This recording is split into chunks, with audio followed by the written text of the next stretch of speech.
Bismillahirrahmanirrahim.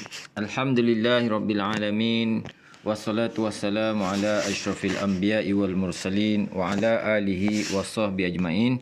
Assalamualaikum warahmatullahi wabarakatuh. Alhamdulillah, bersyukur kepada Allah Subhanahu wa taala kerana insya-Allah kita dapat lagi bertemu dalam pembelajaran secara online. Jadi hari ini Ustaz akan membicarakan berkenaan dengan pelajaran yang ke-20 bertajuk Kerajaan Abbasiyah. Pelajar-pelajar boleh merujuk buku teks muka surat 173. Baik, yang pertama kita tengok unit 1. 5.12.1 Sejarah Kerajaan Abbasiyah. Jadi kita lihat sejarah Kerajaan Abbasiyah. Yang pertamanya ialah asal penubuhan. Asal penubuhan bersempena nama bapa saudara Rasulullah SAW iaitu Al-Abbas bin Abdul Muttalib. Yang kedua, pengasas. Pengasasnya ialah Abu Al-Abbas Abdullah bin Muhammad bin Ali As-Saffah. Yang ketiga, kita tengok tempoh pemerintahan. Tempoh pemerintahan ialah selama 524 tahun, iaitu bermula dari tahun 132 Hijrah hingga tahun 656 Hijrah. Yang keempat, keluasan kerajaan. Keluasan kerajaan meliputi sebahagian besar benua Afrika, Asia dan Eropah.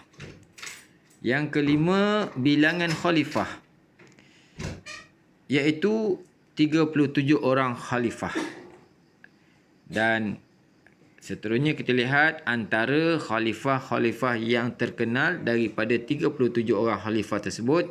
Yang pertama iaitu Abu Al-Abbas Abdullah bin Muhammad bin Ali As-Saffah, iaitu pengasas dia. Yang kedua, Abi Ja'far Abdillah Muhammad bin Ali Al-Mansur. Yang ketiga, Harun Ar-Rashid bin Muhammad Al-Mahdi bin Al-Mansur Al-Abbasi. Dan yang keempat ialah Al-Ma'mun bin Harun Ar-Rashid bin Muhammad Al-Mahdi. Khalifah terawal. Khalifah terawal sebagaimana yang disebutkan tadi iaitu Abu Al-Abbas Abdullah bin Muhammad bin Ali As-Saffah. Khalifah yang terakhir sebelum kerajaan ini terbubar iaitu Abu Ismail Muhammad Musta'sim bin Harun Ar-Rashid. Pusat pemerintahan ialah Baghdad, Iraq. Okey, jadi untuk mendapatkan senarai nama 37 orang khalifah, pelajar-pelajar boleh mengimbas kod pantas QR code ataupun boleh type di carian http buku teks dbp.government.my/media.php dan soal ID sama dengan 1934. Unit 2. Kerajaan Abbasiyah yang terkenal. Kita lihat iaitu Abu Al-Abbas Abdullah bin Muhammad bin As-Saffah. Khalifah pertama iaitu pemerintahan selama 4 tahun 9 bulan. Bermula daripada 132 Hijrah hingga 136 Hijrah. Dia beliau mengasaskan kerajaan Abbasiyah. Yang kedua, mengembalikan keamanan dengan mematahkan serangan luar dari Parsi dan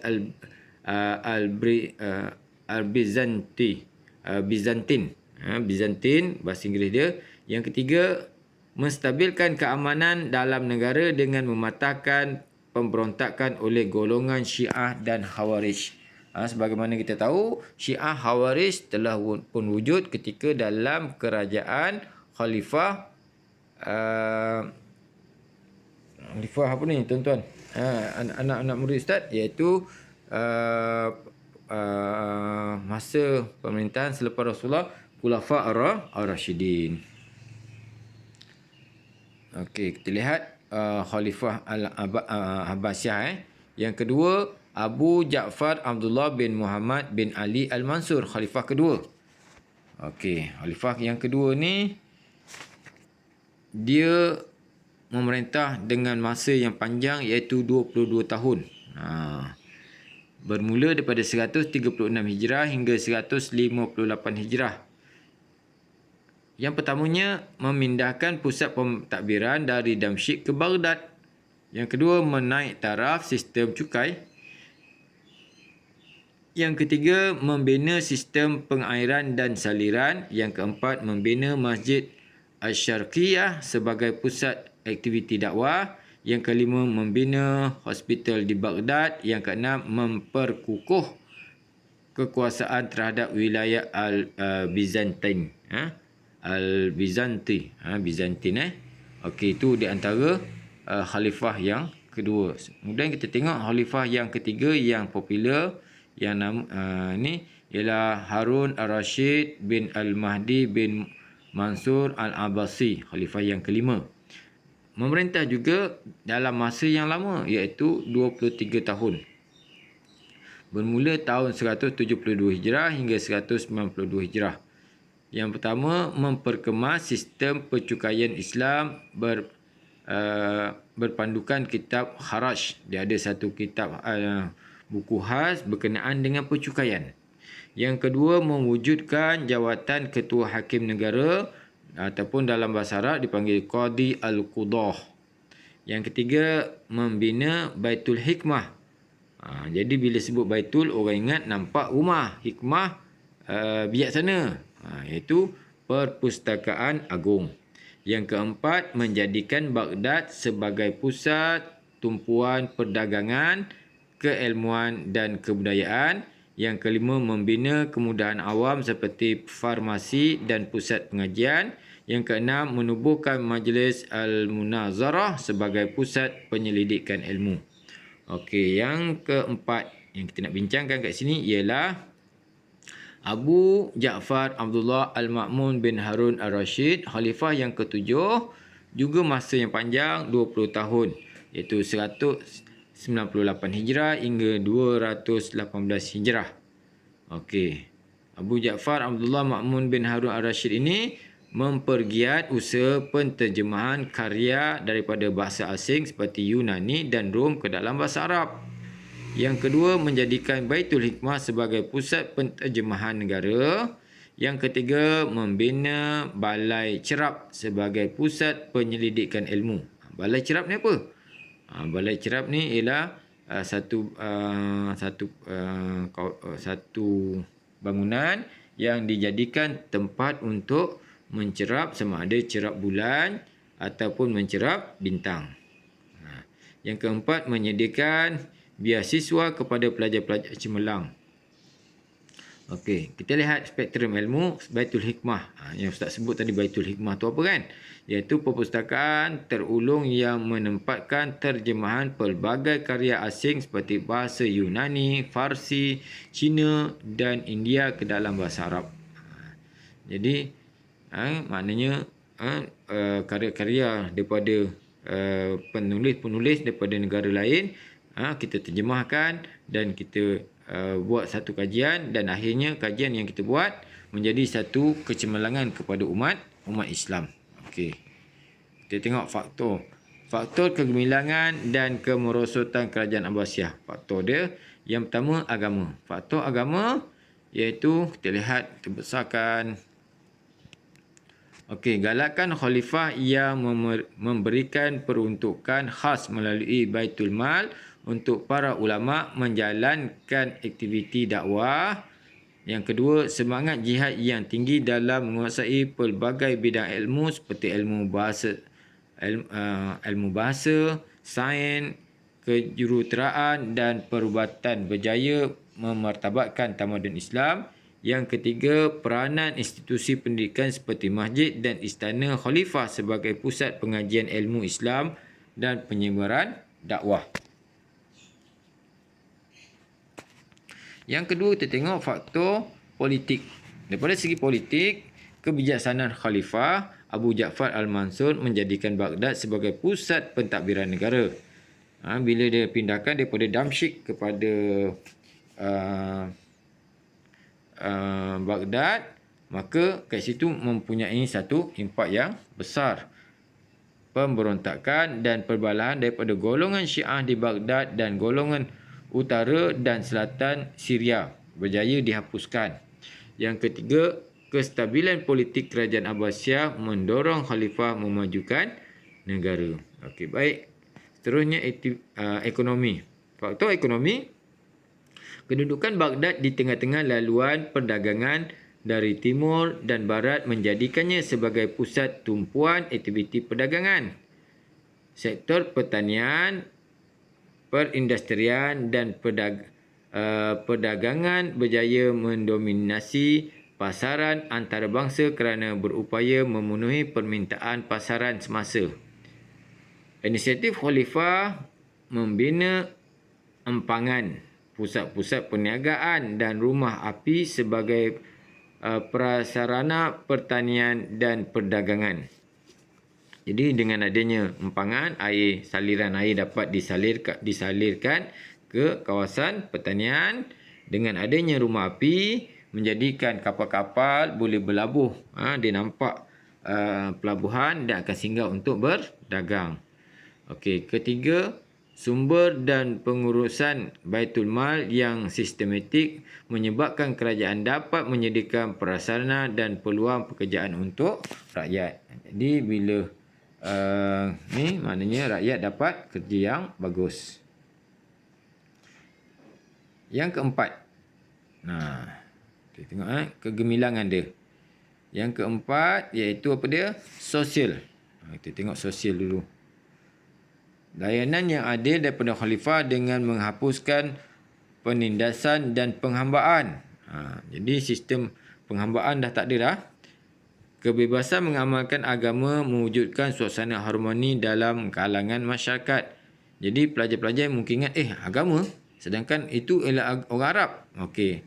Orang Arab juga ada agama-agama yang lain seperti di situ ada agama Kristian dan juga ada agama Yahudi. Jadi Islam beri peluang. Begitu juga dengan Yunani, dia ada agama yang lain. Jadi Islam bagi peluang. Jadi mereka boleh hidup dalam satu negara dengan berbagai agama, tetapi agama Islam sebagai domen. Yang seterusnya, orang bukan Islam, khususnya orang Parsi, diberikan peluang memegang jawatan utama dalam pentadbiran negara seperti jawatan Perdana Menteri. Jadi diorang pun bagi peluang. Okey, ketenteraan. Strategi peperangan yang mantap seperti strategi Al-Qaradish telah berjaya mengalahkan serangan musuh. Inovasi peralatan peperangan yang moden dan canggih ketika itu seperti manjanik, dabbabah dan barut. Jadi diorang pun ada inovasi peralatan perang, buat satu alat yang canggih. Keprihatinan pemimpin menjaga kebajikan tentera diutamakan melalui pemberian gaji dan bonus. Jadi diorang sistem gaji yang bagus. Jadi diorang boleh maintain kerja sebagai tentera. Kalau dulu sebelum ni kita lihat ketenteraan mereka adalah secara sukarela ataupun jihad. Maknanya mereka kalau tak ada peperangan mereka akan bekerja seperti biasa. Bila ada peperangan mereka akan meninggalkan kerja dan turun ke medan peperangan. Itu beza. Tapi bila diwujudkan jawatan khas iaitu sebagai tentera, mereka bekerja, mereka diberi gaji dan mereka juga diberi bonus. Dasar keterbukaan keanggotaan tentera kepada orang bukan Arab seperti Parsi dan Turki berjaya mengukuhkan kekuatan pasukan. Jadi orang tentera tu bukan saja orang Arab, orang luar, orang Parsi. Parsi ni orang Iraq lah. Orang pada belah Iraq, dan juga orang atas pada Iraq lagi, atas tu ialah Turki. Pendidikan, aktiviti penterjemahan bahasa asing ke dalam bahasa Arab menggalakkan penguasaan dan kemahiran pelbagai disiplin ilmu. Perkembangan pelbagai bidang ilmu berjaya melahirkan ramai sarjana dan ilmuwan Islam seperti Ibn Sina, Jabir Al-Hayyan dan Al-Idrisi. Jadi macam pernah dengar je kan. Inilah tokoh Islam yang lahir, mereka yang membuat kajian-kajian daripada terjemahan buku tersebut. Yang seterusnya ialah galakkan khalifah seperti Al-Ma'mun dengan memberi beasiswa kepada pelajar-pelajar cemerlang. Seterusnya keempat, kemudahan institusi pendidikan seperti masjid, istana khalifah, perpustakaan dan pusat pengajian yang berperanan sebagai pusat perkembangan ilmu. Jadi nak belajar mereka ada tempat. Kalau tak ada tempat pun susah juga nak belajar kan. Okey, itu kelebihan yang diberi. Jadi kemajuan yang ada pada tersebut. Namun demikian, setelah mereka maju, mereka jatuh. Kerajaan ni jatuh. Bagaimana kita lihat kerajaan Khulafa Ar-Rasyidin juga jatuh. Ketika zaman Saidina Ali. Selepas tu naik kerajaan Bani Umayyah pun jatuh juga. Jadi begitu juga dengan kerajaan Abbasiyah. Kerajaan Abbasiyah pun jatuh. Jadi kenapa dia jatuh? Okey. Yang pertama, faktor kemerosotan kerajaan Abbasiyah. Yang pertama, politik. Jadi bila dia dah maju, akhirnya dia pun jatuh juga. Okey, politik. Yang pertama, campur tangan pegawai berbangsa Parsi dan Turki dalam pemerintahan. Mula-mula campur tangan ni bagus. Kita ambil orang luar untuk menguasai, untuk membantu memajukan negara, bagus. Tetapi akhirnya, bila dah terlampau ramai sangat, dia menjadi masalah. Yang kedua, perebutan kuasa antara khalifah seperti Al-Muntasir dan Al-Mu'taz menyebabkan institusi khalifah menjadi semakin lemah. Yang ketiga, perpecahan beberapa wilayah sehingga memberi peluang kepada pembentukan kerajaan kecil seperti Saljuk dan juga Buaih. Jadi bila dah tak boleh nak menguasai, adalah wilayah-wilayah yang kecil yang nak keluar, tak nak duduk bawah kerajaan Abbasiyah. Okay, yang kedua, sosial. Kebajikan rakyat terabai akibat kelemahan pentadbiran khalifah. Jadi bila sosial ni tak dijaga, rakyat mulalah kan. Apa maknanya rakyat yang susah dan sebagainya, tidak ada kepercayaan lagi kepada kerajaan. Bila dah susah ni, apa yang berlaku? Rakyat pun mula membuat pemberontakan dalam kalangan puak Syiah dan Khawarij sehingga mengganggu ketenteraman awam. Jadi yang membuat onar ni, membuat kucak-kacir ni adalah puak Syiah dan Khawarij. Jadi bila macam tu, kerajaan menjadi goyang. Ini masalah. Sebab tu untuk menjadikan negara kita Malaysia ni sentiasa aman dan makmur, pastinya kebajikan rakyat hendaklah dijaga. Dan bila ada satu usaha-usaha untuk menghasut rakyat untuk melakukan pemberontakan ataupun melakukan demonstrasi, maka usaha ini perlulah dibendung oleh kerajaan. Okey, seterusnya faktor ekonomi. Rusuhan dan pemberontakan sering berlaku menyebabkan pedagang luar tidak datang ke Baghdad. Betul. Negara kita asyik tukar kerajaan. Naik kerajaan ni, tukar kerajaan ni, naik kerajaan tu. Akhirnya kita lihat pedagang-pedagang luar, dia dah muak dan dia takut. Kalau macam ni susahlah nak berniaga kan. Jadi diorang pun tarik diri, pelabur-pelabur asing. Begitu juga dulu pun benda yang sama juga berlaku. Jadi hal ini menyebabkan dana Baitul Mal merosot. Jadi kerajaan kita, maknanya negara, bila sumber-sumber kewangan negara juga akan lemah. Sektor pertanian merosot kerana sistem pengairan tidak dapat dibaiki ekoran masalah kewangan. Jadi prasarana yang ada tidak boleh nak dijaga untuk maintain. Okey, seterusnya ialah ketenteraan. Pertahanan ketenteraan yang lemah memudahkan serangan daripada pihak musuh seperti orang Georgia dan Armenia. Jadi sepadan-sepadan ni, Georgia yang sepadan dengan kerajaan Abbasiyah ni, mereka mulalah melakukan serangan-serangan. Serangan daripada tentera Mongol, Hulagu Khan, dia punya yang memimpin tentera telah meruntuhkan kekuatan kerajaan Abbasiyah. bila kerajaan tersebut dia digoyahkan oleh Georgia dan Armenia. Jadi kerajaan pada ketika itu dengan ketenteraan yang lemah cuba nak bertahan. Jadi bila dalam keadaan tersebut, maka maknanya Mongol dia ambil kesempatan untuk menyerang. Jadi terus habis. Jadi apa iktibar? Keempat, iktibar daripada pemerintah kerajaan Abbasiyah. Sebagai umat Islam, yang pertama, kita hendaklah memilih pemimpin yang berwibawa untuk menerajui kepimpinan supaya urusan pentadbiran berjalan lancar. Jadi kita hari ini kita tengok banyak pilihan raya diadakan. Jadi untuk memilih pemimpin. Jadi pemimpin tersebut mestilah kita utamakan pemimpin yang boleh memberi keutamaan kepada rakyat. Jadi dia bagi keutamaan rakyat, kemudian prasarana dia sediakan, memberi kemudahan. Itulah tujuan pemimpin. Tetapi kalau pemimpin tersebut hanya untuk mengkayakan keluarga dia, susahlah rakyat. Yang kedua, kita hendaklah mencontohi dan